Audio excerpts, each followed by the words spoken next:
Hello, everyone. Welcome to the Youth Partnership in Action to Change Tomorrow. My name is Dorian Weil, and I am working on outreach, volunteerism, and advocacy with Student Development Center for Future Learning at Taylor's. I am honored to be your host for today. It is also an honor for me to introduce Madam Lucy Lim and Mr. Jonah Ong, who are our BIM translators who will be right alongside with us signing for our deaf participants. The Youth Partnership in Action to Change Tomorrow, or simply known as Youth PACT, aims to bring young Malaysians together with youth leaders and changemakers to encourage action. For your information, Youth PACT 2022 is jointly organized by the Taylor's College together with the Malaysian Institute for Debate and Public Speaking, brought to you by the Risers community. Before we begin this session, let's first watch the Youth PACT teaser video to learn more about this event. Malaysia has amended the federal constitution to lower the voting age from 21 to 18. Where do we stand as the youth of Malaysia? Malaysia's education system has grown so segregated where many of our generation grew up without having the chance to interact and learn with those different from us. They say that the youths are the future leaders, but I say youths are the current leaders. Apakah kuasa anak muda dalam menentukan hala tuju negara? I just want schools to be safe. We envision a Malaysia where the youth are able to navigate differences and have the knowledge and skills needed to live, collaborate, and work with people of different kinds.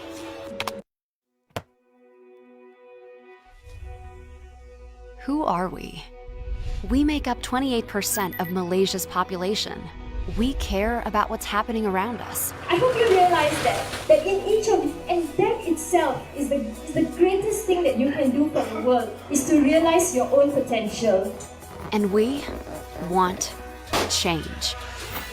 In this 2-day online event, join youths across the nation.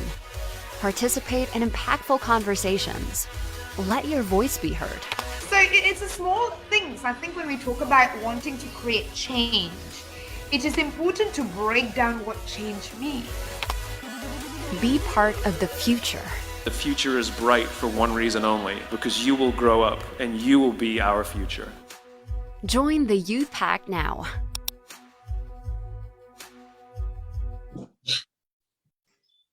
Exciting. Now let's learn a little bit about the organizers. This event will not be possible without the amazing support from Taylor's College. For 52 years, Taylor's College Lakeside Campus has established itself as the best pre-university in Malaysia in academic excellence and track records for placing students into top universities of their choice. Taylor's College offers several programs, including the Cambridge A-Levels, South Australian Certificate of Education International, Foundation, Diploma, and professional programs. Taylor's College also believes in developing the youth of today for a better tomorrow. I'd also like to introduce you to the Taylor's Risers community. This is a platform for high school students and even teachers to get connected and participate in various empowerment programs for free. We would also like to invite all of you to join the Risers community, and you can do so by downloading the app. For more information about the Risers, we have prepared a video for you. Let's take a look.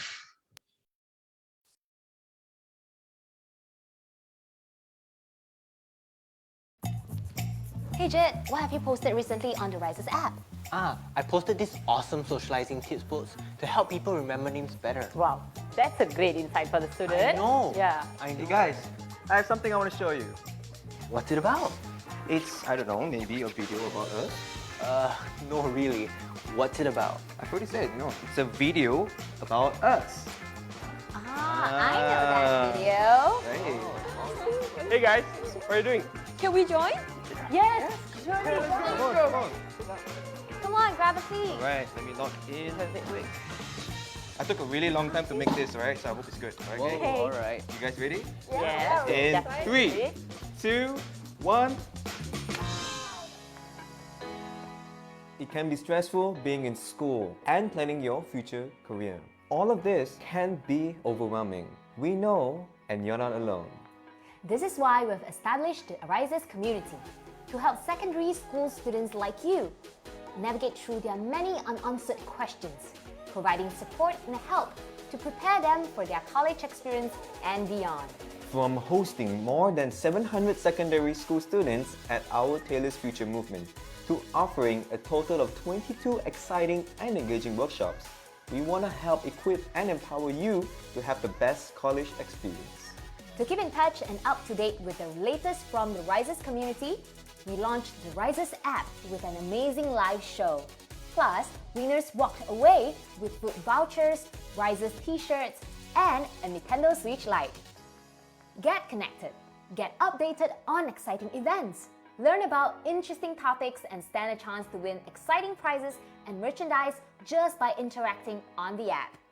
While 2020 was a tough year for everyone, the Rises community decided to support the Ministry of Education's Kita Jaga Kita initiative by installing billboards, banners, and stickers at 40 secondary schools all across Malaysia to remind students to follow SOP and keep good hygiene. We partnered with an online tuition platform to carry out online classes, giving out more than 1 million ringgit worth of scholarships to deserving students. Educational events and a series of online SPM workshops were organized to give students a boost right before the big day. The Rises community is growing every day and we can't wait for you to be part of it too. Join us today for an amazing college experience. Wow. Right? Wow, that was amazing. That was us. You did all that as Risers? That's right. Whoa, you know what? This is really cool. Can I join? Of course! If you are a school student aged 16 to 17, you can be a Riser too. That's right, Shem. Just go to the Apple App Store or Google Play Store and download the Risers app. Register and earn points to redeem awesome rewards. Wow, it's really that simple. Why are you waiting for that? Download the app now. No, go, go!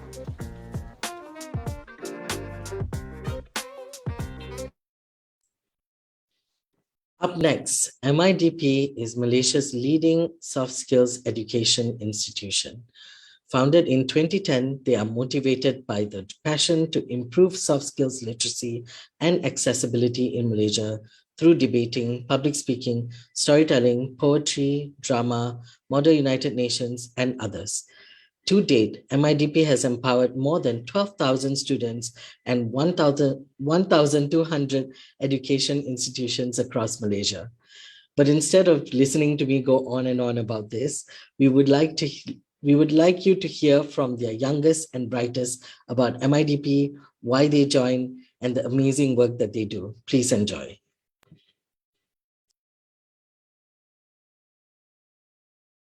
Are you guys ready for some questions?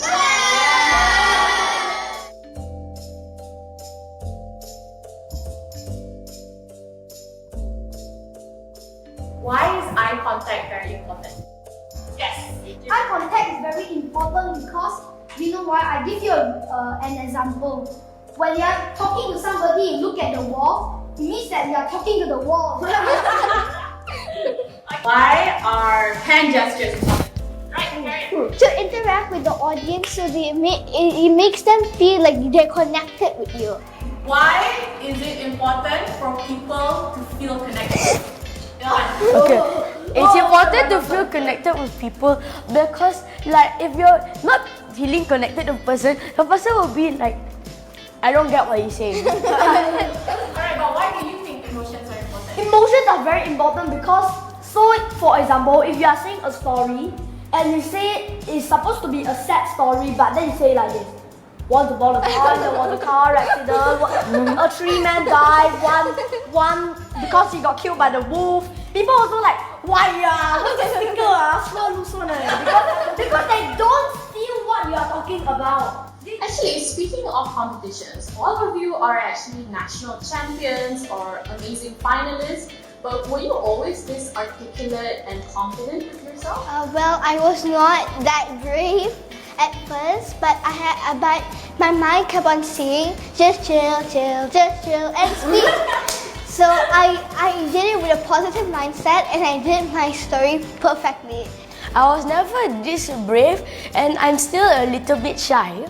But last time before I joined MIDP, I was really shy and I wasn't very good at socializing. This one time when I was out with my friend and his father, we were lining up to go to a restaurant and then we saw this kid playing some game. After me and my friends started talking about him, then my friend's father said, why don't you ask him what game he's playing? Then I said, but isn't that weird? Then his father said, no, it's good to socialize. So me and my friend went over to talk to that kid. It was going really well. Then after that, it started getting really awkward. Then the kid said, can you guys leave me alone? So why did you all decide to join MIDP? I joined MIDP because I want to further improving all my soft skills, interpersonal skills, and critical thinking skills.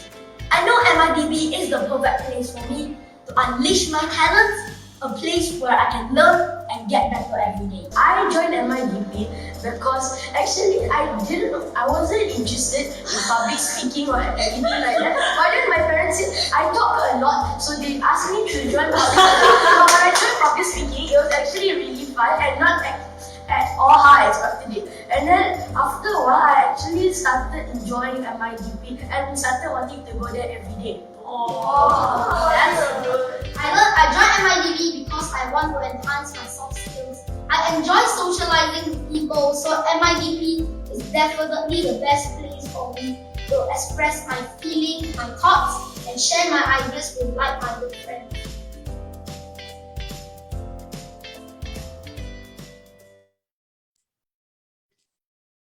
They're so cute. Okay, so before we begin, we have some house rules. If you're joining us on Zoom, please keep your camera off and stay muted at all times. Live transcript has been enabled for the benefit of our deaf participants. If you would prefer not to view the live transcript, you can disable that function in your settings below. For any questions and comments, please feel free to put them up in the chat. If you are watching us from Facebook, please feel free to speak your mind and ask us questions in the comment section of the live stream.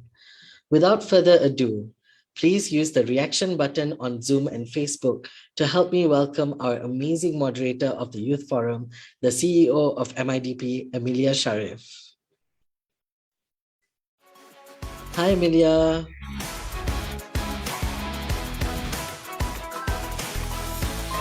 Hi. Hi, permit me a moment to introduce my friend, our moderator for today.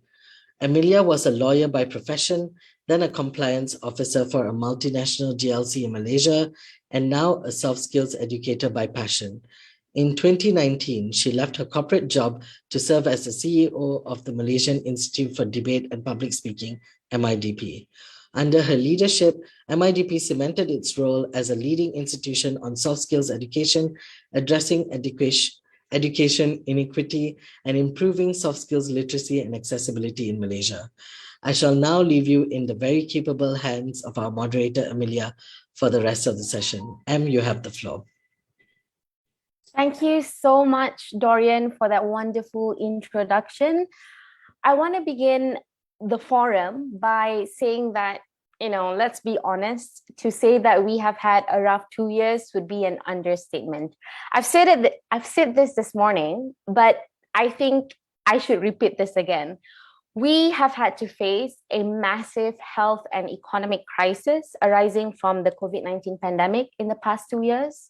We also had to endure political instability from Langkah Sheraton, #we will not forget, to Parliament not being in session for the longest time, to the Speaker of the Dewan not allowing MPs to discuss issues concerning the floods, even though the people are literally suffering. It's been heartbreaking and it has been disappointing.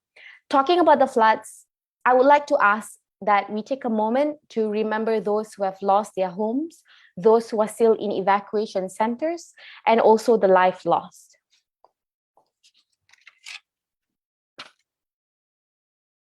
Nevertheless, I feel a little optimistic knowing that we have a panel of amazing speakers consisting of young leaders with us today. They are passionate, they're out there fighting for the causes they believe in.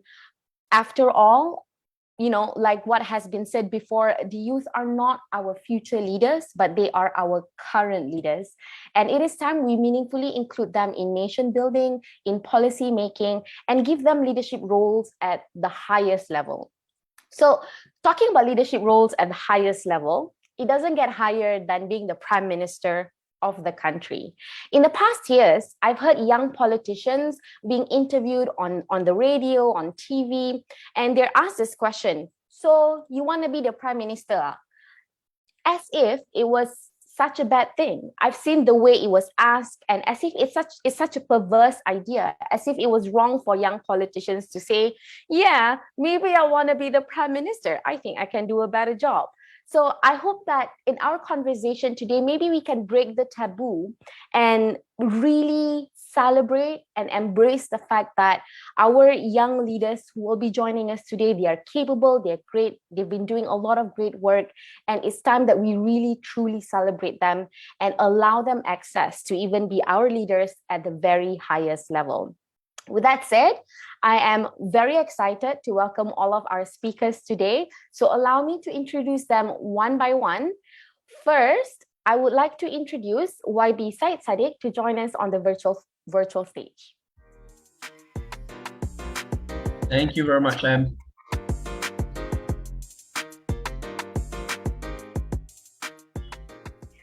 Just in case you don't know who YB Syed Saddiq is, Syed Saddiq is currently the MP for Muar Parliament. He is the co-founder and the current president for Malaysian United Democratic Alliance, Muda party. He is the youngest cabinet member at the age of 26 years old and was the former Minister of Youth and Sports in Malaysia. He had initiated the Undi 18 bill, which has been passed in 2019. Welcome on board, Saddiq. Thank you very much, Emellia. My pleasure. Next, I would like to invite YB Lim Yi Wei to join us on the stage as well. Hey, good afternoon, everyone. Thanks for having me. All right, so Lim Yi Wei is the Selangor State Assembly person, ADUN for Kampung Tunku. She is also DAP Wanita Selangor Organizing Secretary and DAP Socialist Youth Damansara Division Chief. She advocates for women and youth empowerment, mental health, and civic/political education. Yi Wei graduated from the Hong Kong University of Science and Technology. Previously, she served as the political secretary to Tony Phua, Member of Parliament for Damansara, and a councillor with the Petaling Jaya City Council, MBPJ. So welcome on board, Yi Wei. Next, I would like to invite Vanessa Ricky to join us.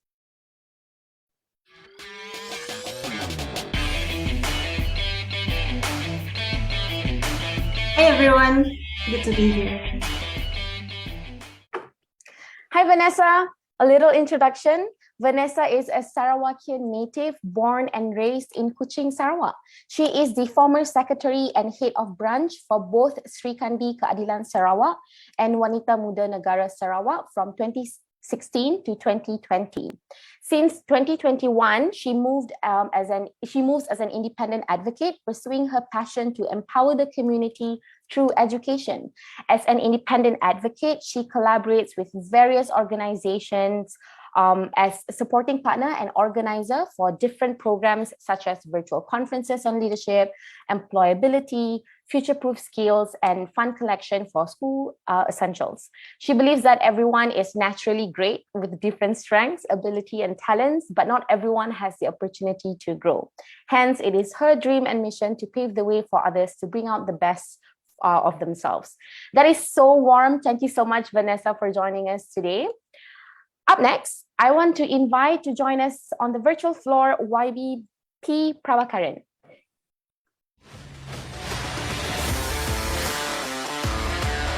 Hello everyone. Thank you for having me. The new tone, okay. It's a new tone every time.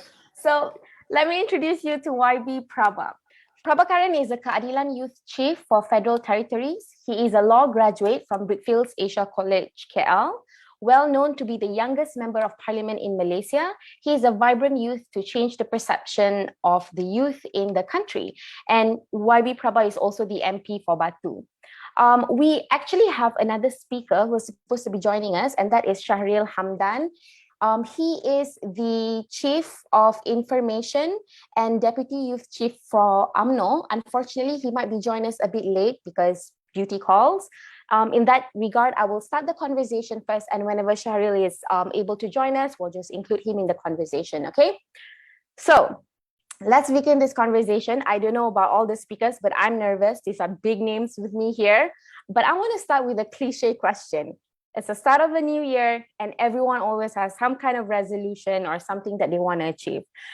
You know, we don't really know this, political leaders or you all on a personal level, and let's dehumanize you a little bit. Why don't you share with us at least one personal goal, something that you want to achieve in 2022, and one personal goal that you want to achieve in your professional capacity, maybe for your constituency, maybe for your party and things like that. Maybe we can start with, this is hard, but I'm going to go with Saddiq. Go ahead. Your goal. Okay, thank you very much. I'll start with one of my life goals. Honestly, I hope that I will not be in politics forever. I want to actually be a teacher. Some part of my life, Emellia, you know how much I love teaching, debating, public speaking. I think the work which you are doing is unbelievably amazing. But definitely I want to spend a little bit of time to teach, whether in university or in schools, hopefully either in Sabah or Sarawak. So one day or another, I will lose an election. That's the beauty of Malaysian democracy. When that happens, I definitely will take some time off to become a teacher or a lecturer. So that's my life goal. 2022, what goal? It is slightly more politically motivated. I want to build Muda into the most multiracial, gender diverse political party in Malaysia. And hopefully building up many young leaders who may not have a place in Malaysian politics, but finally being able to treat Muda as their new home. Thank you, Emellia.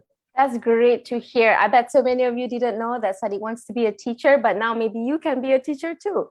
Up next, I want to ask Yiwei, what about you? What are your goals for 2022?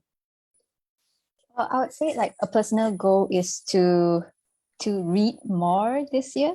I think over the course of the pandemic, when there was, a bit more downtime in the sense that we didn't have as many community programs going out and all, I wasted quite a bit of time reading not so educational things. So I've actually felt my brain starting to slip, and I want to be more academically rigorous this year. For Kampung Tunku, which is in PJ, if you guys know where SS1, SS2, SS3 is, I think that this year we really want to kickstart programs again. We want to get back on track, especially with infrastructure programs, because it's been slow over the last year. And I think one of the things that we'll also be focusing on is helping other constituencies within Selangor rebuild after the floods. So Kampung Tunku was really lucky to have not been affected by the floods at all. But we've been moving up and down between Taman Sri Muda and Hulu Langat, and there's just so much work to be done. So I think that will take up some of our time. Yeah. Thank you so much, Yiwei, for that. I want to hear next from Vanessa, your goals. Hi everyone. So my goal is fairly simple, and as cliche as it sounds, I just want to be better than who I was before. That's my goal, and this covers every aspect of my life: physical, spiritual, mental, and this involves doing things that I should have been doing more and better before. Simple things like, sleeping for decent hours, making time to actually work out instead of just rushing it, and make more time for my family, make more time for myself, because I think this whole thing, it affects my well-being, and my well-being will affect my performance out there. So regardless of my position, wherever I am, even at home, at work, or as a society in general, it's important that I can give my best. And to give my best, I have to be the best of myself. Yeah. And for the community, so I'm passionate about empowering the community through education. And as introduced earlier, I collaborated with different organizations last year, and this year, still the same passion, still the same fire. But what I want to do this year is to go deeper, even to the deepest part of Sarawak. And, like the video we watched earlier, the 4 young kids, it was so heartwarming to see them, to hear them talking about social skills, to hear their experiences. And these are the things that I want to see among my younger generation. Generasi di bawah saya, I want them to be better than who I am. So yeah, I don't know what's going to happen this year, but I will give the best that I can within my own capacity. That is so great to hear, Vanessa. I'm just curious, and I hope this is not too personal. Can I just ask randomly, and I'll ask everyone the same question? We know that being a youth leader is very busy. How many hours do you sleep on average per day? You're asking me, right? Yeah. On the average, is between 4 to 5 hours. Although it looks like I'm home all the time, but ever since COVID happened, right, I kind of switched into a night owl. Like I'm super productive between 12 a.m. to 5 a.m. So when my parents got up to work, I go to sleep. It's like that. So, but then there are meetings that I have to attend, sometimes at 10 in the morning or 8 in the morning. So that's where my sleep reduced from 8 hours to 5 hours to 3 hours. Yeah. So that is something that we're still working on. That sounds crazy. And that's like testament to show that it's not easy being a youth leader. I'm also curious, Yiwei, how many hours do you get for sleep on average? Probably about 4 or 5 every night. Been actually waking up earlier because of the flirts. So we usually, for the past 2 or 3 weeks, almost 3 weeks, we usually start out quite early. We leave PJ about 8 or 8:30.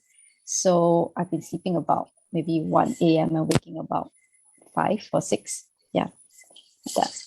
Saddiq, what about you? As long as I get 5 to 6 hours, 5 to 6 hours, I'm good. But I need to make it a point that getting a lot of sleep is good, not a bad thing. And overworking may not necessarily be a good thing. Work-life balance is obviously important, but obviously everyone have their own personalized lifestyle. I'm used to it because of military school before. But for those who choose to sleep long, obviously not like above 8 hours to the point that you're unproductive, but there must be a balance. And I think that's important for young people. For sure, that's important. Prabha, what about you? How many hours do you get? It depends on the situation, not like others, 4 to 5. Maybe in the current past few weeks, I've been sleeping 4 to 5 hours due to the flood. I have to go help Selangor, Pahang. Next week, I'm supposed to go Johor today, but haven't got a proper date. So I'm going next week. In the normal days, without any bencana, I think around 6 to 7. But when I'm working the next day early, maybe 4 or 5 hours. Thank you, Prabhat. So your goals, one personal, one professional, what are those? Yeah, so basically my goal for this year personally, I want to focus on healthy living style. Living a healthy lifestyle, because for the past few years, I've been eating a lot. I want to be on a diet, hopefully. You can't control the food when you're in Malaysia. I want to go more outdoor activities, working out, sports, and one of my favorite, hiking. So hopefully I do a lot of activities outside. And for my constituents, I want to focus on empowerment programs, because I feel the government is lacking in empowering the youths or the seniors. And I want to make sure the government agencies are reaching out for the especially the B40s, because in KL, where there's a lot of PPR flats and all low-cost housing, I rarely see government agency go into that. So I'm going to go into all the housing areas with the government agency to make sure their problems are being raised. All right, thank you so much. Now that we've heard from our leaders and maybe feel like we know them a bit more, I want to probably start this forum by asking the question of, at what age did you decide that I'm going to join politics? Because when you see on social media these days, you see a lot of young people so passionate about social issues, so passionate about the state of democracy in Malaysia right now. And so many of them want to do something about it, but maybe a lot feel intimidated, maybe it didn't even cross their minds to join politics. So maybe I'll start with Saddiq. why did you decide to join politics? What's the I guess tipping point for you? Yeah, thank you, Emellia. As corny as it may sound, I love my country, and I believe that politics in the state which Malaysia is in today is the epicenter of change. When I was in the Royal Military College, I really wanted to join the military and to serve in the military because my grandfather served his whole life in the military and retired as a veteran. However, when I was in the military, I realized that in the end, important policy decisions, changes, all still lie in Putrajaya. And let's not kid ourselves, we know that almost all decision-making process, even in the military or police, etc., still largely is centralized in the hands of politicians and policymakers. So I've always wanted to be a policy maker. However, to join frontline politics, I think that came in much, much later. I think only when I was forced into it at the age of 23 or 22. I've always wanted to be a researcher. So to work with ministers, do the easy job at the back, research, policy work, but then not take the hit in front. But unfortunately or fortunately, when I did speak up on 1MDB and subsequently lost my job as a part-time lecturer, having my family threatened, having my debaters who I trained threatened as well, I think that one way or another forced me into politics, and I never looked back after that. But what I like to say, there's no right time to join politics. Don't think, oh, okay, maybe 5 years from now, 10 years from now, I'm too young, I'm too old. There's no right time. As long as you believe in it, join. And politics is very versatile. It changes very quickly. But as long as your heart is in the right place and you're fighting for issues which you genuinely believe in, I think you will feel at home. And that's why, if I were you, even though you are young, 16, 17, 18, 19, just join, learn as much as possible, engage in internships under MPs or political parties, volunteer as much as possible, because politics in the end is about service and policies, about changing hearts and minds of people. It may be tough at the beginning, and even if you fail, what you would learn throughout the journey truly is priceless. So do join. Thank you, Saddiq. Prabha, what about you? Why did you decide to join politics? And as it stands right now, you're the youngest MP in Malaysia, right? What is your inspiration behind this? You're muted, sorry. Sorry, Emellia. Thank you again for the question. I believe that the problem in our nation many years back till now is that the opportunity for the youth have always been neglected. Therefore, when I was 22 years old, before that, I was actively doing welfare programs with NGOs, with my friends, and with few government agencies. When the election was coming in 2018, I decided to stand as an independent to make sure that we open the eyes of the youth out there, saying that even if I'm an independent, I'm ready to change the nation without any political party, without any support, without any basically financial support as well. So in that case, where I got opportunity, then the Keadilan supported me to win. Therefore, I won the election and became an MP. In that case, I also motivated a lot of youths to join the politics. Like what Saddiq said, there is no time for anyone to join politics. It is all about the anger inside to change the nation, to see something new, what we want to build together with us. So in that way, being in politics is not easy. It's very, very challenging because everyone don't have the same ideology. But I was really attracted to Keadilan's ideology, which is multiracial. Therefore, I joined Keadilan, and it is going very good now. We have been doing many good things in Wilayah, especially with the youth. Therefore, the interest always increases in me, and the passionate is always there. When I successfully achieve something like in Parliament Batu, we during the Pakatan Harapan time, we brought down new initiatives such as giving free transportation, free bus transportation. So I choose a place in Parliament Batu where there is a lacking of public transport. We placed the free bus provider there, and the voters were very happy. The residents were very happy, and it covers almost half of Batu. So these are the new things where new ideas are brought up by the youth, the youngsters especially. So I believe when the youths watch this kind of activities by our politicians or leaders, they tend to attract more youth to come out and give support. In that way, I'm one of them. Thank you, Prabha, for that. From what I've been hearing, it sounds like it's difficult to join politics. Not so much difficult, it's also intimidating, and maybe it's not accessible to you. But as scary as it is to join politics as a young person, I think it is scarier to join politics as a young female person. Because when you look at the nature of debates and parliament, the kind of attacks our female MPs have had to endure, the kind of personal attacks, harassment, aggressive, threatening language that they have to go through, I think it's really brave, for a female person who decided that, I want to have a go at this. So I want to hear from Yiwei. Please tell us a little bit and inspire all these young female who listening in right now. Why did you join into politics, and how scary was it for you? And, what's your inspiration? Wow, that's a heavy ask from me, but I'll try to do my best. So how I got into politics was because I used to read a lot as a kid.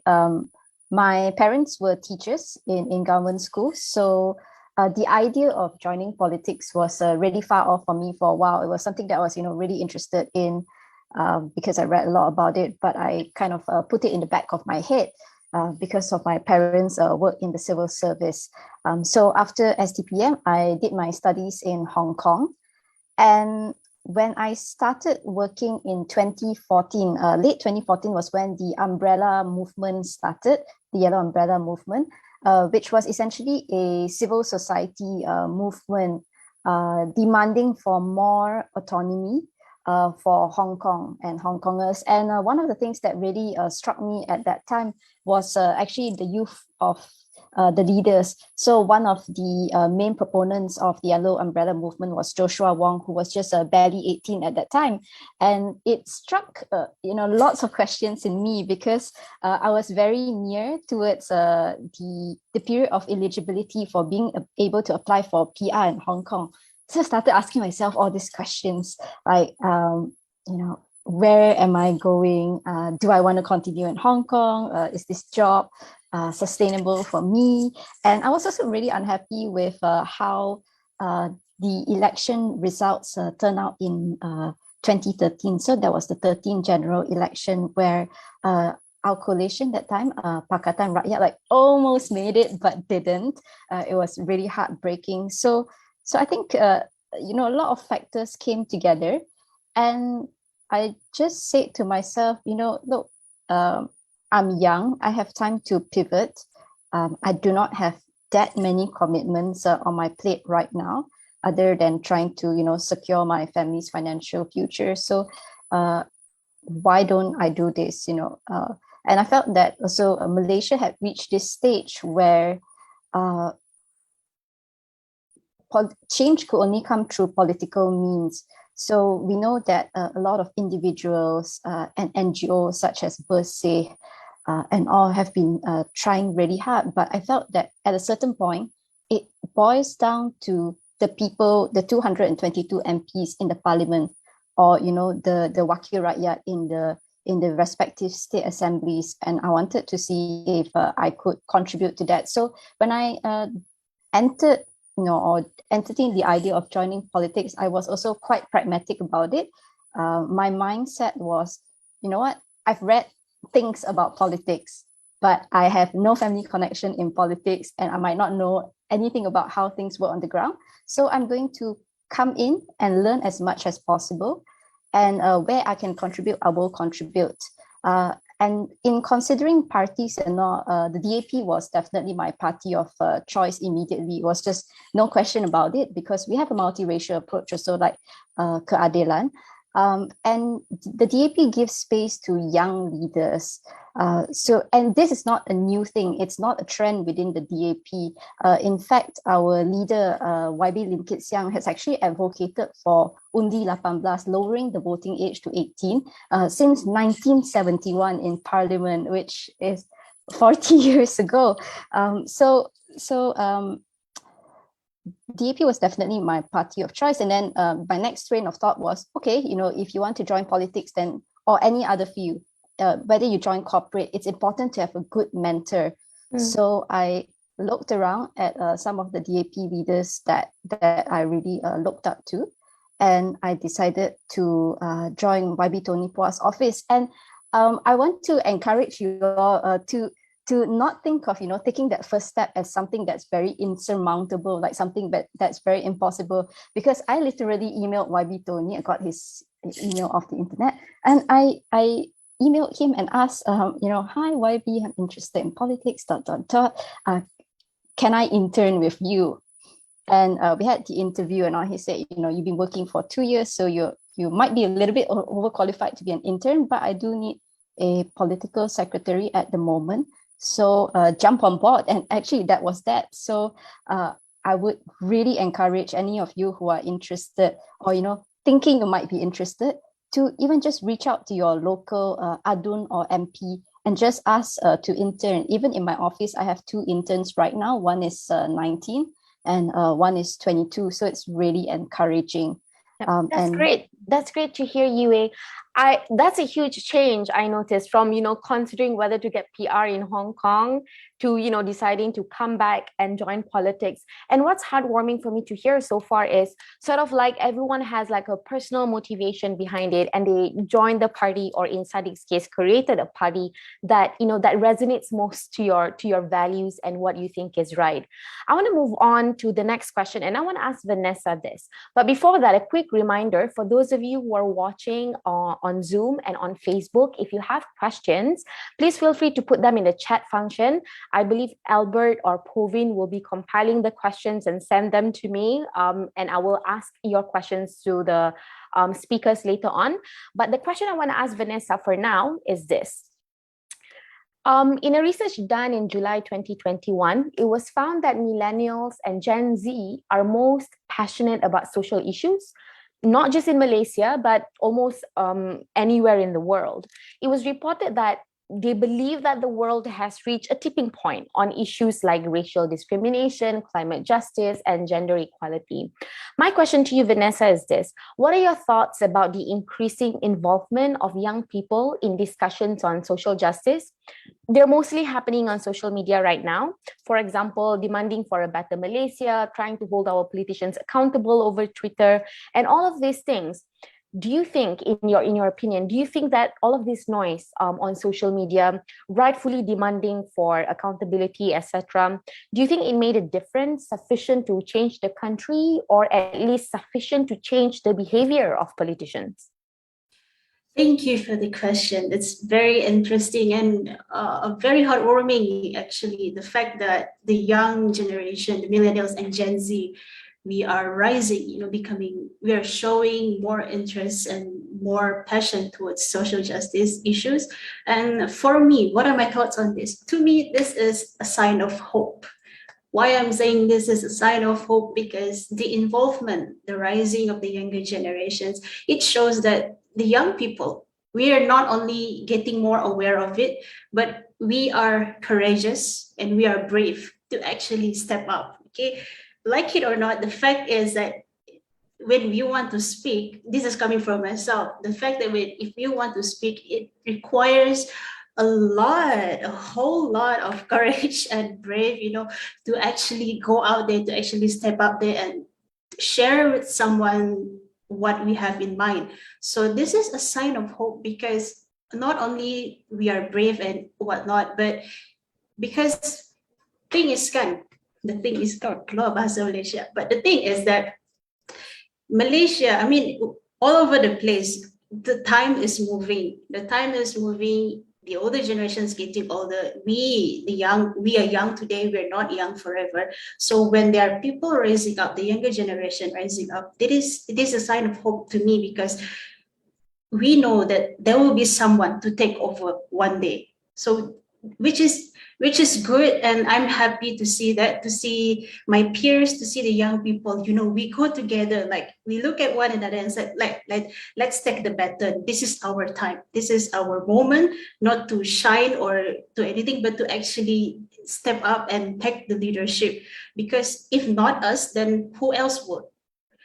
So imagine if the young people are not aware. Imagine if the young people are passive about this, and then the older generation semakin menghilang. What's going to happen towards Malaysia? That's very sad.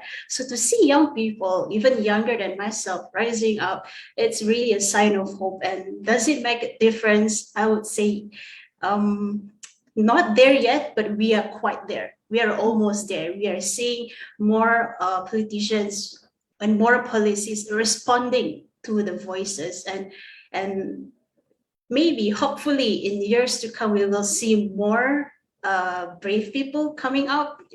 And yeah, that's what it is to me. It's really a hope, and very happy to see that.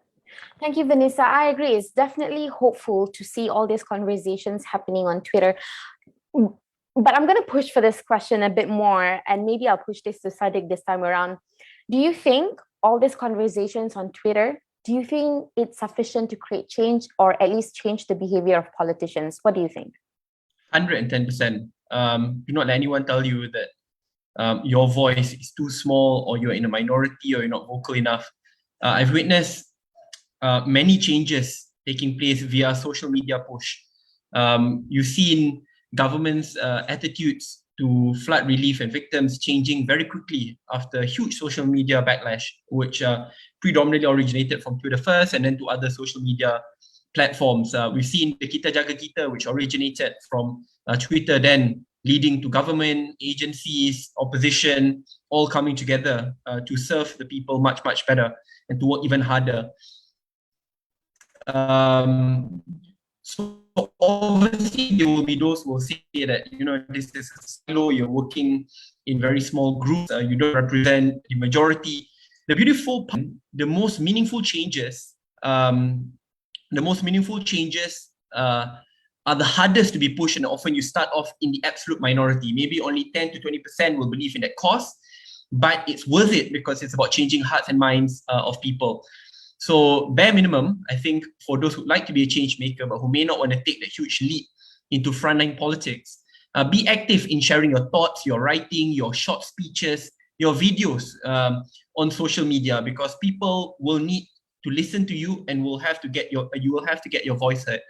And today I've witnessed many digital activists who are online doing very short, catchy videos. We see a lot of artists being a lot more vocal on politics and important issues.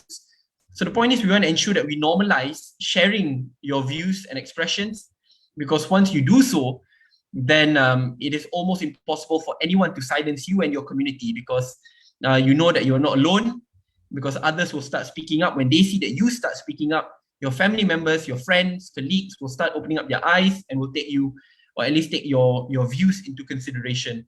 So never allow anyone to silence you. Social media is a bare minimum, and then start organizing from there onwards. Your views do matter.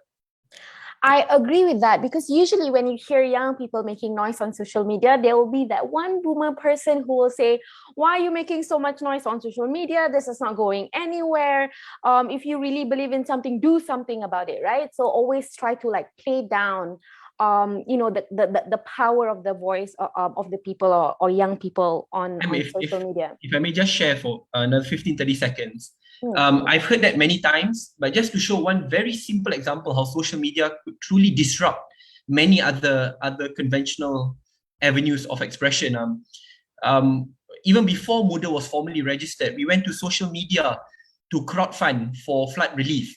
And it was purely done in a very digital fashion. We went to Twitter, Facebook, Instagram, TikTok to fundraise, and in less than a week, in a week and a half now, we fundraised above 3.2 million ringgit, which predominantly came from social media. So if anyone says that it doesn't play a role, social media have caused politicians to change their views, have caused important policy decisions to be made, and have also saved lives in terms or flight release. So let's not take social media in a I agree. If I can add on to the list of things there, for example, we've seen politicians apologizing on social media for making certain statements after people make noise on Twitter.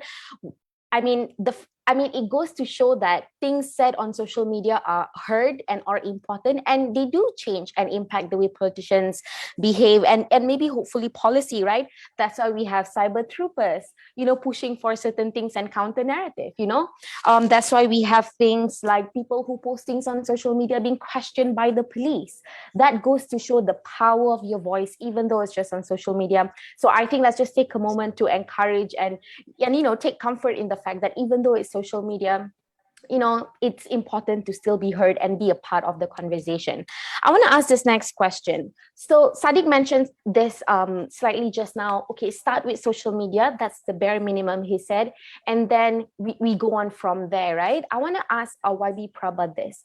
So for example, if a young person is now, very active on social media, and now they feel like, oh my God, I'm so sick of talking on social media. I want to do something.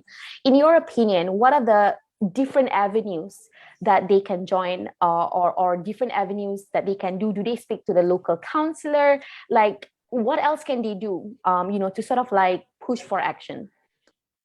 I think basically they need to choose wisely before they fall into a wrong hands, because I know that nowadays there are some politicians misusing the agenda of calling out youths, but they are actually doing for something else. But if a beginner want to join in politics or want his voice to be raised or heard, I think the best thing is starting as an activist or joining into a NGO, a local NGO, and by slowly voicing out and joining like what YB Lim said, office of ADUN or MPs, joining as an intern. We really give a lot of opportunity for those who are interested in leadership. Like even my office, we have built many leadership for the past 3 years, and we focus on children in schools, because they are the upcoming generation, and we want to be an example for them to how to become a great leader. So if the person is interested, maybe social media is a great platform. Yes, I know. But normally what I see in social media, they just keep barking, but end of the day, nothing happened. But sometimes does happen. Like few things I've done before, like the previous deputy minister of Wilayah, he went to New Zealand. He took holiday for almost 50 days. So when I revealed that, I got into trouble. Then when he sued me, now the case is in court. So I'm also fighting for it. But still, it's a principle which you have to follow. You have to you must not be afraid of something you voice out. You always have to be truthful on what you are doing. So I think the current generation, the upcoming generation, have a lot of principles. If you can see, like according to the research just now, you said there's a lot of youths participating in social community works. Especially we can see it in social media during the COVID pandemic and the current the flood. And although the government was quite slow, but we saw a lot of individuals rented a boat, bought few items, and went into the flood victims area to save the people there. So I feel that this is something which I see hope in it, where this can be done in more better way, in a systematic way. But we must need the government to guide us. We need skillful programs so that we can grow leadership and to train them. But what I see now is we are still living in an old system. After more than 60 years of one-party dominant system, in the previous election, we broke that system after Pakatan Harapan winning the federal government. And then, of course, we cannot forget the Sheraton move. Now I feel that we are back to the old system, whereby much more weaker system compared to those times, because the number of seats in parliament is almost falling, but due to the MOU, the government is surviving. And in that case, where the government have to throw bones at politicians, like GLCs, like advisors. I don't know. I've never seen so many advisors in a government. After I've never seen. So it's quite disappointing when flood victims are still struggling and suffering. People are helping them, and here today I heard the news that 2 more advisors are appointed in one of the ministry. So it's heartbreaking. But I think we as a youth must change this environment, whereby we want new leaders to come out and change this political scenario. That's where I call upon all the youth out there.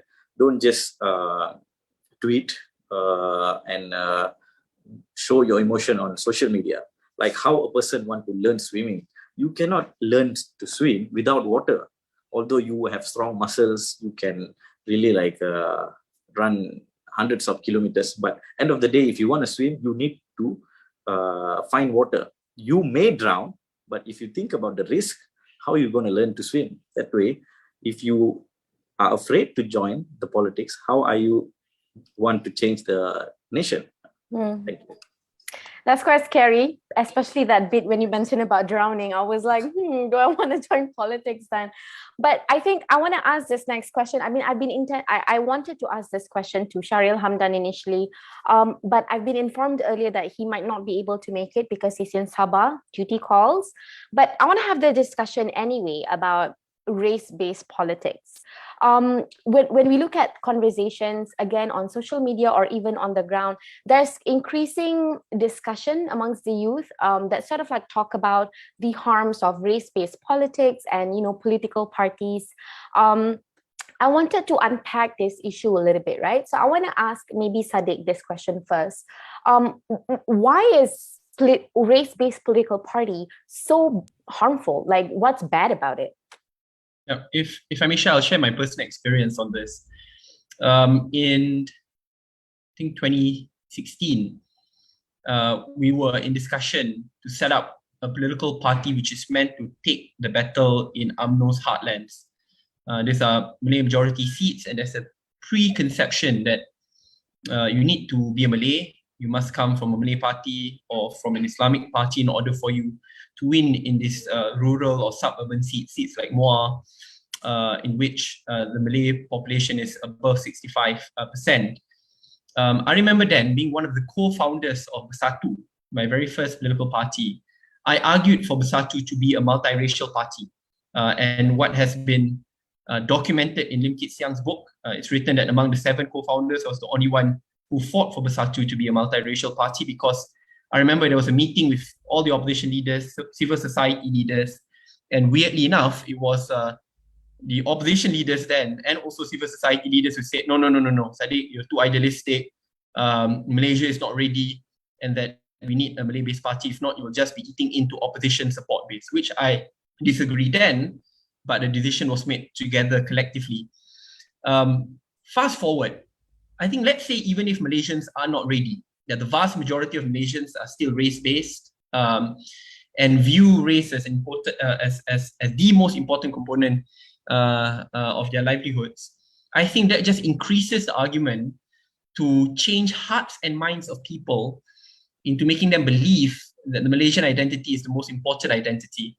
And the reason why I set up Muda is to change hearts and minds instead of just engaging the politics of pandering. And I believe, especially when it comes from the younger generation, or those who generally believe in transformative politics or to overhaul political structures in Malaysia, then I think the argument can be made better. And at the same time, we have the time, it's not just, obviously you will not be able to change hearts and minds in 1 or 2 years. It's a continuous struggle, 20, 30, 50 years to come. But when you believe in the cause, even if you fail multiple times, you keep on marching forward no matter how difficult it gets. So I'm more optimistic. I'm of the belief that the vast majority of Malaysians belief that Malaysia is the ultimate identity which ties us all in together. Susah dan senang bersama, that our lives and journeys are interconnected to one another, and that the issues which involve the Malay, Chinese, Indian, Iban, Kadazan, Muslim community are all interconnected to one another.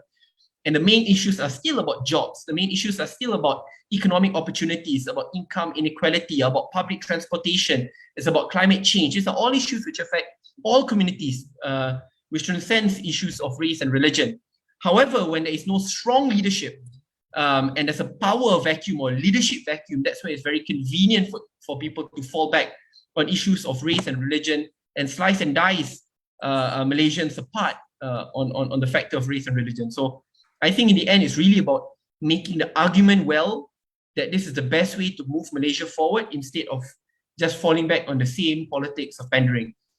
Simply put, I mean, one very simple example of why I also feel at home being part of Muda. I think about 3 days ago, there was this whole coordinated campaign done from very big social media influencers and social media pages, especially on Facebook. I see where you're going with this. Which says, you know, there are Muda members who drink alcohol, and that, you know, Muda is a party which normalizes the alcohol and the drinking of alcohol. To be honest, until today, I still don't know whether those were actually Muda members, because weirdly enough, they blacked out the eyes, so we can't actually identify whether they are Muda members. And obviously, they conveniently placed like a photo of like the background was like a sajada and a soko or stuff, which is so weird. But whether it's real or not, Muda didn't just come out and say, oh, deny, you know, it's not true, we abhor these kind of things. Simply put, I think instead we address the argument. The main concern in the end is about integrity. They said that we use crowdfunding money to purchase alcohol, then obviously people will be concerned, and obviously we did a full auditing and we checked and 0 cent was used. And instead of berating lifestyles of different individuals, just said, well, that's the ultimate right. Even if they were Muda members, if they wanted to practice it in your own private time, then it's their right to do so. And I think there are a lot more important things to deal with. And there have been many occasions where not just me, but Muda members talk about these issues. You know, when the Timah issue came up, when a lot of political parties fell back, you know, playing safe, oh no, let's not talk about it, or it's too sensitive. I think we're Muda leaders and Muda members who first came up to talk about it quite openly.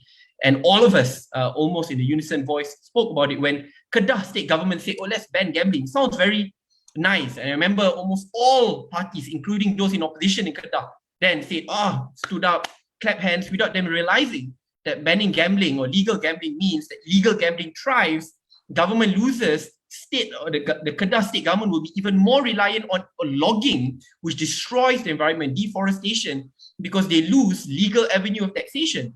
But no one makes the argument, right? Because everyone thinks, oh, you ban gambling and that's it. But illegal gambling thrives. That's when children are recruited into gambling dens and houses as well. That's when state government will be even more reliant on deforestation as an avenue of tax collection. But no one makes these arguments, right? Because they're scared, or their party leaders still want to conform or pander to the kind of conventional politics which I think hurt the diverse DNA of Malaysia. Yep. So that's the summary of it. We need to change hearts and minds instead of pandering per se. That's spot on, I would say, Saddiq, because when we saw those pictures coming up, we see a lot of tweets, people saying, oh yeah, you know, sort of like, oh, minum arak haram but makan duit rakyat tak haram, you know. So I think all of these interesting arguments are happening on Twitter. I feel like the young people are not being fooled by these tactics, if I can call them that. But of course, I think the larger concern that we have is that the fact that people still use these tactics is because that it might still work on some communities and on some people. And I think the concern that we sometimes still have is the idea that, oh, if you don't have a race-based political party, does this mean that, oh, you want to challenge the position of Malays and Bumi Putra and things like that? So I want to very quickly ask Yiwei this question. What do you usually say when people accuse you of trying to, I don't know, do something bad to the Malays or to the Bumi Putra simply for fighting for, let's say, a non-race-based political party, for example? Like, what do you say to these people? I think the real battle happening in Malaysia now is not a racial battle, it's a class battle or class warfare. So one of the things that I do say to people, is that in Malaysia, kita ada dua golongan. Golongan yang tertindas dan golongan yang menindas. And I think this has come out even clearer throughout the pandemic, where we see that there are people who are, untouchable just because of their higher darjat or who they know, and they are untouchable from enforcement, whereas the everyday person, like a student or a abang burger, gets fined 10,000 ringgit just for a small infraction. And I think it's worth really looking at that issue, because I feel that the race call is just something that is used to divide us. The moment someone brings in something related to race, then all these debates about the economy, about social economic justice, about housing, youth empowerment, or even issues like women's rights, domestic violence, that gets forgotten right away, when these are the issues that, if addressed properly, can really change society. And coming from the DAP, who always gets, the most brickbats for trying to change Malaysia or so-called attack Malays, I think we do ourselves an injustice if we let ourselves be confined to the idea of a prime minister who is Malay, Muslim, and male. Yeah. I think we do ourselves an injustice, because there is so much talent out there. There are so many passionate individuals. And if you ask me my choice of prime minister, I would say, if we weren't self-bound to this idea of a Malay Muslim male prime minister, I would put YB Hannah Yeoh as one of my prime minister candidates. Someone I've been reading in the chats, some of you have been talking about we want politicians who are fair, who have integrity, who have passion to serve the rakyat. And I think YB Hannah is one of those people. And I think also that we really should be looking at class battle, because the way I see how things work now is that the rich keep getting richer, the poor keep getting poorer. And even in issues such as ASB, even the poor Bumi Putra are not maximizing their opportunities on that, whereas those who have the highest ASB percentages are actually the rich Bumi Putra. So as long as we don't look at class warfare seriously, then the same old problems will happen, and it's just race is just a convenient blame factor, to play in. I like what you said, Yue, about class warfare and all that. And that sort of brings me to my next and potentially final question before we go on to Q&A with the audience. We have received quite a bit. I will have to pick and choose later on. I want to direct this to Vanessa first, and just give me a quick yes or no answer first. We'll unpack this later. Vanessa, do you think Malaysia will ever be ready to have a youth prime minister? Definitely. Why not? Cool. Let's hear it from YB Prabha. Of course. Yeah, so that's a yes for you. Let's make it slightly difficult for you. What about a female youth prime minister? What about that? We almost had it earlier. True. Definitely, yes. And that would be something that you would support, I assume. I will support. Saddiq, what about you? Definitely. I've also gone on record to also support the candidature of a female and also potentially young. I think she's young, Nuriza. And I think it should happen one way or another, today, tomorrow. But I think Malaysia is ready. I mean, we've heard from YB Yiwei a while back, but of course, it's a yes from YB Yiwei too, yeah? But I'm going to let you say something about that. Is that a yes? Yes, definitely. Yeah, unreservedly, cool. Yes. So we know who agrees to this idea. So that sort of gives us an idea of who is potentially against the idea of changing the default, characteristic of a prime minister. And I think that is something that we should push for. I personally believe that change is inevitable. And as generation changes, I do sincerely believe that we will just move on to be better and better and better. that's a bit optimistic of me, but I do believe that. Questions from the audience. I want to ask this first question and I will open this. So hopefully whoever who wants to answer, please jump in. This is a question from Edward. Edward is a deaf university student. And his question is, do you think that anyone can be a politician regardless of disability? For example, deafness. Like for example, if a deaf person wanted to be a politician, do you think that's possible?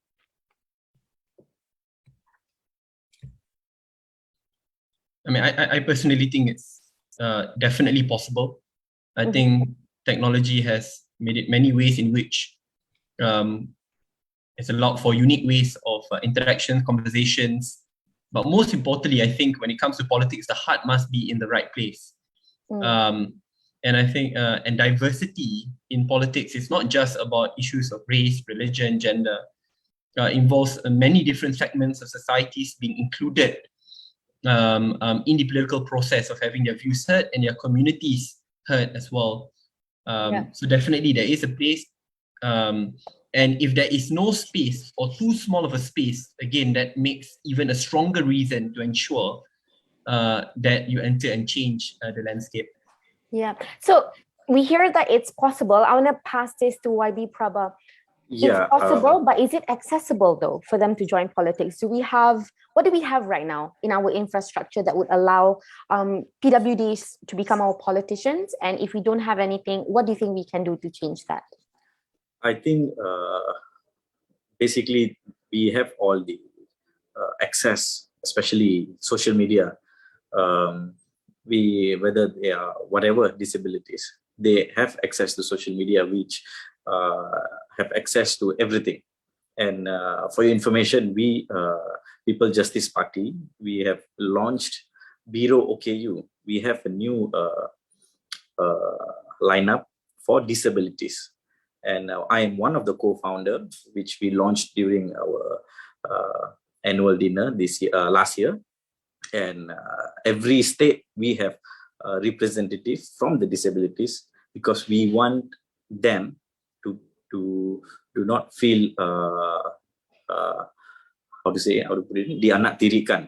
We want them to be the same with us and voice out any political issues and voice out their issues. Like I had a lot of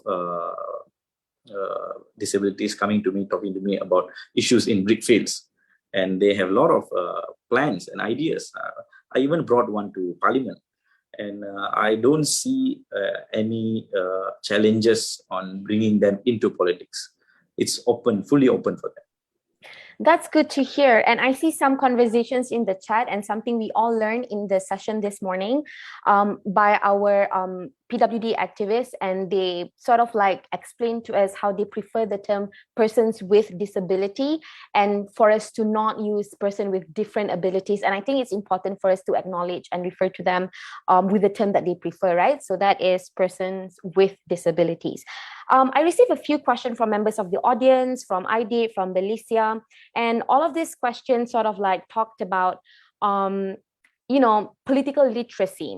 Do you think the youth are well aware of politics and current affairs in Malaysia?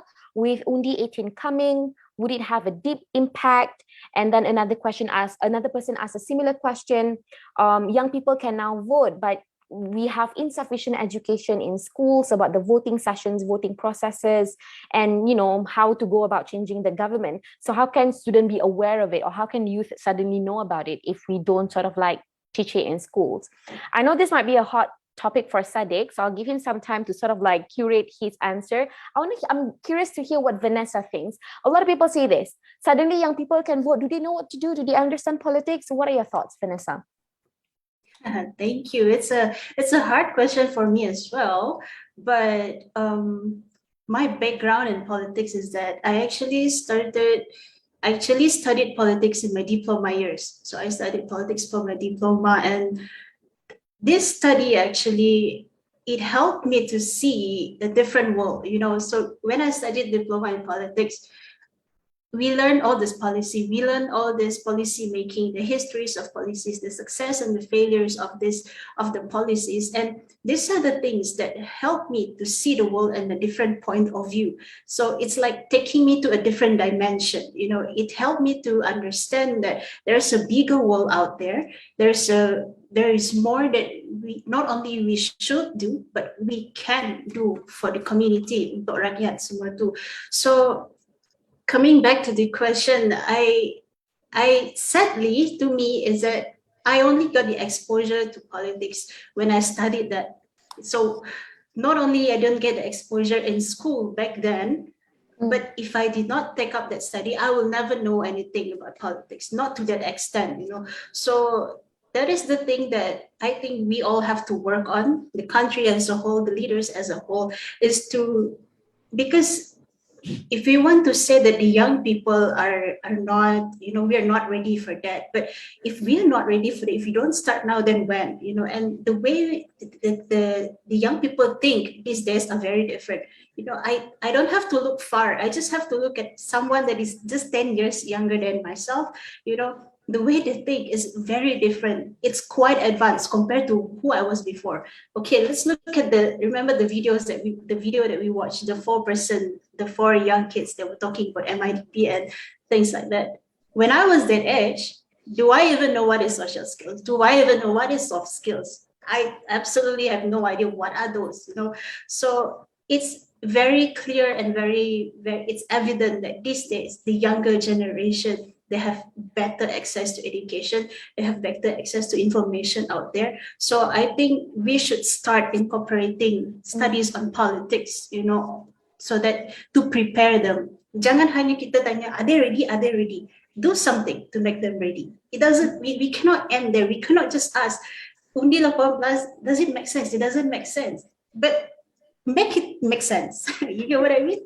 We have to do something, because if we stay with that mindset, sampai bila lagi, you know, if we stick to that mindset, oh 18 tahun tak boleh lagi, under 18 tak boleh lagi, then sampai bila lagi if we don't act now. So that is something that I'm also working at, you know, not just to empower people through education just for the sake of, you know, dapat kerja lebih baik or anything, but to actually stand for themselves and to actually know their rights and things like that.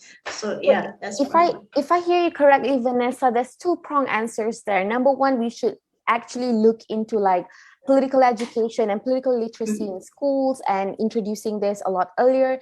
But at the same time, we also notice that the younger generation are a lot more advanced. They're more exposed with social media and things like that. So maybe, you know, they might be ready. So we lost YB Saddiq a little bit here, but we'll wait for him. I think I will go for a few points, Emellia. Yeah, Can I? go ahead, YB. Yeah. So thank you, Vanessa, for giving your view on it.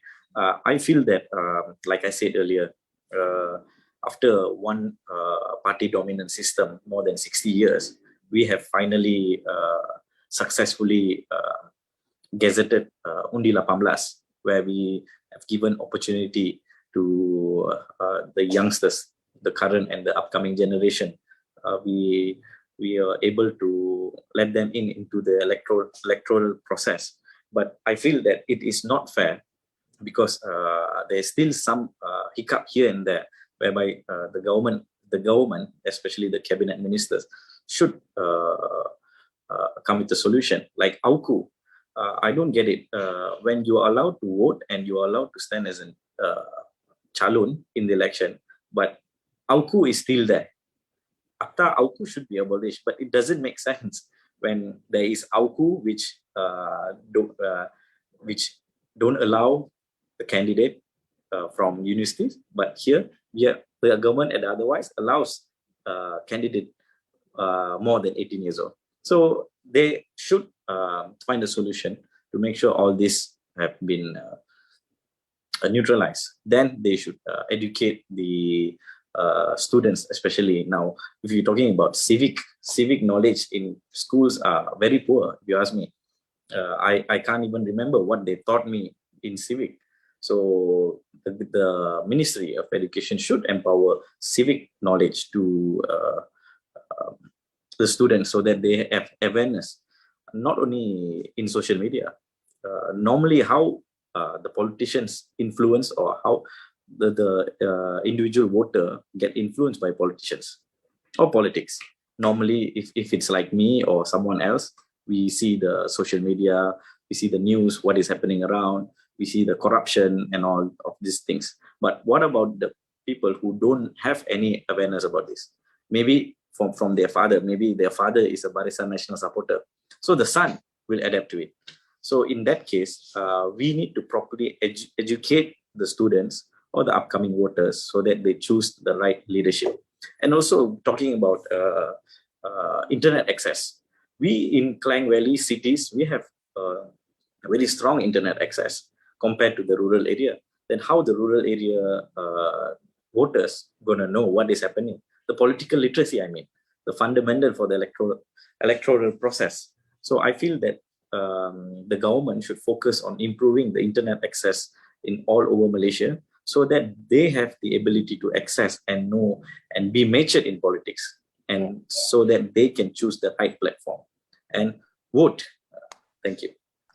There's a lot to be done. I feel tired just listening to all the things that we need to do.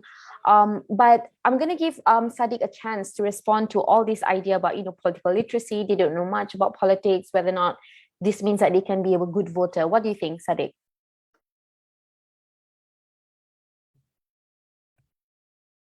Thank you very much. I hope that my internet is not that bad.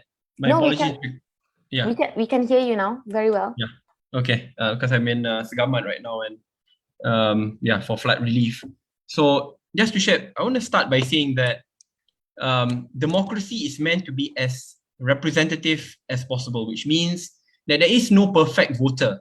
If you only limit democracy to those who are highly educated, prosperous, then democracy will only be for the elites. The fact that today we still allow those who are in their late 90s to vote, despite the condition which they're in, indicates that there's absolutely no reason for us to carve out the youth populace who may be less experienced from having a place in democracy. And when I championed for Undi 18, it took me about a year to convince cabinet and to convince party leaders, including those in opposition today, and then a few months to convince those in government today but in opposition then. The reason being is because a lot of people, and again, this is among all parties, if I were to share those in cabinet who objected to Undi 18, you'll be surprised. Because there's a very easy and convenient argument to make, that young people are very anti-establishment. With Undi 18 on automatic voter registration, there will be an increase in the Malay electorate, young Malay electorate, that with Undi 18, now schools will be largely politicized. It's very easy to shoot down young people, especially because they are young and inexperienced. But the reality is, what they lack with experience, they are a lot more educated. And when you look at education, don't just look at formal education. The amount of experiences which they go through today, the amount of social media conversations on national issues are a lot more prominent in comparison to what took place 20 to 30 years ago. There can no longer be an information monopoly by mainstream media because social media is there to break the information monopoly which could be held by specific political parties before. The point I'm trying to make is, from the start, we need to acknowledge that there is no perfect voter, that just because the person may not be as experienced or educated as others should not be a ground to disqualify the person the right to vote. Because a person who may be living in Baling, who may not share the same academic credentials, may understand politics better because that person may experience firsthand how there is a lack of job opportunities in his or her kampung, and therefore will support politicians who could provide those job opportunities there. Or someone in Sri Alam or Sri Muda today, in the heart of Shah Alam, realizing that climate change is very important, may now decide to vote on climate issues more than those who live in areas who may not be affected by climate change. The point I'm trying to make, different people have different issues, and these issues are all legitimate, and we should not disqualify them just because we do not share the same belief and priorities of issues. But secondarily, I just want to point out that I think there's this great disbelief in the ability of young people, in young people's skills and intellect. And when a lot of people say, oh, young people can't do this, or they're too young, or in schools, then they'll be brainwashed, this and that. I mean, really, we should have more faith in young people. especially young Malaysians. They are doing exceptional things in a much younger age. They are more mature than ever, more educated than ever. And what if we flip that argument to those who are, in their 80s, 90s? I mean, can we say that now we should strip away their right to vote? Of course not. I'm not doing that, but let's not do the same towards young people. And if young people of today can already, join the military, pick up a rifle, can already engage in marriage, and mind you, in Islam, say marriage till Jannah, till heaven. So in a way, it's a once in a lifetime decision. Why can't you vote, which come once every 5 years? So these are all the basic arguments. But I'm more interested because I think that argument has been made. We made it together. We passed it unanimously in Parliament. The first bipartisan constitutional amendment done by a government without a two-thirds support. It was a historic day. So I think that debate has passed. I think the more interesting debate is the impact it will bring to Malaysia. I'm of the belief that Undi 18, Undi Automatic, and Calon 18, the three constitutional amendments, will be the largest political earthquake in Malaysia's history, which will change Malaysia's political landscape, not just for our generation, but for generations to come. And you can see, personally, I say in Cabinet, immediately after we passed Undi 18, and it was passed in Parliament unanimously, immediately attitudes on youth issues changed. It was much easier for me to work with Minister of Finance, to work with Cabinet Minister to change, to pursue for paid internships in government agencies, to then push for the 6.5 billion job stimulus package, which predominantly impacts young people. Because back then, when we want to increase the budget for young people, it's convenient to say, young people in the end will not turn up to vote, they won't care about these kind of issues. But now, issues have changed. Now you see climate issues becoming more important among all political parties, including UMNO, because now they know that these are issues which concern young people the most. And look at Malacca. In Malacca state election, even when Undi 18 was not fully implemented, UMNO was trying to outcompete other parties in forwarding more youth candidates. And you see other parties doing the same. So I think it's a healthy competition to the top, right? So I think policies will change, more youth candidates among all political parties, not just new parties, but established political parties. And I think attitudes to young voters, young corporates, young civil society leaders will change. It's not just in politics, but now young leaders are effectively the kingmakers of decision-making in politics, corporates, social welfare. So I think that this will be a very positive change for Malaysia, and I think will help in turbocharging Malaysia forward. Thank you so much, Saddiq. And I love what Vanessa and Wabi Prabha said earlier as well. It's about access. It's about, making sure that they're given the platform and the opportunities. And I think the question has been unpacked, right? I don't want to waste time talking about that anymore. I think it's important for us to, charge forward and think about the changes that young people can make for this country. We don't have a lot of time. So I'm going to give everyone sort of like a chance to one-liner, say something to attract or entice young people to maybe join you, support your movement, or whatever it is that you're pushing for. Maybe 60 seconds or 30 seconds. Talk to them, tell them a little bit about why they should join your movement. Yiwei, let's start with you. Okay. I would say definitely consider an internship with your local ADUN or MP. That's the best way to know how both ADUNs and MPs function, and also to know how a political party works. And plus, if you're in the Klang Valley and you are nearby or not so nearby Kampung Tunku, we welcome interns all the time. You get to go do really cool stuff. So I know this is going to be more than 60 seconds, but one of the things that I really like to do with my interns is that I am really hands-on with them, and they follow me to almost everywhere except for maybe highly confidential meetings or meetings with a sort of limited attendance. So some of my interns have followed me to Sabah, Sarawak, other states, and some of them have also gone on to start off their own NGOs. So I would say that we have a pretty good record here in Kampung Tunku, and you will not regret it. Yeah. Thanks you for so having much me today. Thank you, Yiwei, for that. Vanessa, not just to the youth in Sarawak, but anywhere, how can they join you? How can they support you? Right. how do I put this? Okay, this may not sound politic or anything, but my passion is about empowering the community, right? So what I want to say to the young people who are watching this right now, wherever you are, you can be in Malaysia, out of Malaysia, or anywhere else. I just want to say that you are awesome. You have something inside of you to give. You have something great within you to offer. So don't waste your talent. Don't let anyone look down on you because you're young, but instead step up, be courageous, be brave. And the thing is that you will never walk alone. There will always be some other people that's going to walk with you. And I want to end this with a lyrics from one of my favorite songs. It's called A Million Dreams. So the lyric says, however big, however small, share your dreams with me. We may be right, we may be wrong, but I want to bring you along to the world that we see, to the world that we only see when we close our eyes. Right? So I wish you the best. Thank you, everybody. Thank you so much, Vanessa. That's beautiful. Prabha, what about you? You might want to unmute yourself. Sorry for that. Okay, thank you, Emellia, and also the team, Youth PACT, and also Taylor's, MIDP, and other sponsors, and of course the two interpreter. They've done a good job, and maybe yes, I think they are meaningful. The youth, especially, they are meaningful with nation building, as Undi 18 has gazetted. 7.8 million voters, youth voters,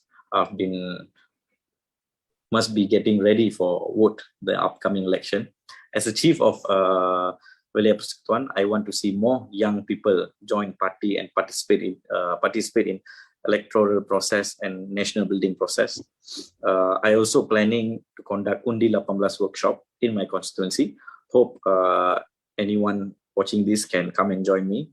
Can follow my Facebook, Instagram, TikTok, Twitter, my Prabakaran. We join hands to make sure we build a better Malaysia. Thank you very much. Sounds good, Prabha. And last but not least, Saddiq, let's hear from you. I always believe that when young people lack experience, they make up with the level of passion, enthusiasm, but most importantly, the ability to disrupt typical conventions. And that's where we see high achievers today are made up of young people. So my message is, if people like me, or in politics, or in corporate, or in civil society, do not listen to you, you disrupt, right? There are many ways today with social media, with your ability to collectivize together, your ability to band together.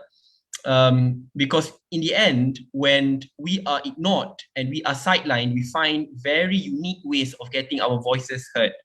And use your creativity, innovate to ensure that you will be able to break through the political and corporate conventions and to make your voice, views heard, and really to bring a long-term impact to a cause which you believe in. I'm trying via Muda, and I welcome everyone to join Muda. But it's not just Muda, because it's not just politics. It is an NGO which you are in, or if you are a school leader and you want to force elections in schools and normalize it, then that's great. But instead of just keeping quiet and talking to your teachers, for example, start writing about it. Start sending the article to the press. Start doing a Facebook video on it. Start reaching out to a local politician and do an Insta Live video together to get your message out. Young people, the sky is the limit, and really power is in your hands. And if anyone chooses to shut you down, instead of bowing down, you disrupt the whole process. And that's the beauty of having young people. I love that. Thank you so much to all of the speakers for joining us. I want to quickly recap one part of the conversation that I thought was, I was just blown away. And that is, there is power in speaking up on social media. Keep doing that. But you can also do something about it outside of social media. YBUA talked about internships and how you can join her and her efforts in Kampung Tunku or outside of Kampung Tunku. YB Prabha is doing Undi 18 related stuff. And also I'm not sure if he's accepting interns, but you can email and ask. And Vanessa's doing a bunch of awesome things in Sarawak, and Saddiq doing a bunch of great things with Muda, which applications are now open. It's all over my Twitter. So if you're interested, it's not just Muda, there's also DAP Socialist Youth, there's Srikandi, there is Keadilan. Pick one that suits you and pick one that suits your values, and hopefully we can all do something about it. It has been said in this forum, we are all ready for a youth prime minister. We are also ready for a female youth prime minister, and we might also be ready for a female non-Malay prime minister. But whether or not the people out there is ready for that, and that's the battle that we're fighting. That is all for me today. I hope you enjoy the conversation. Sorry it took a bit longer than promised. I will now pass the floor back to the MC. Thank you so much, everyone. Bye.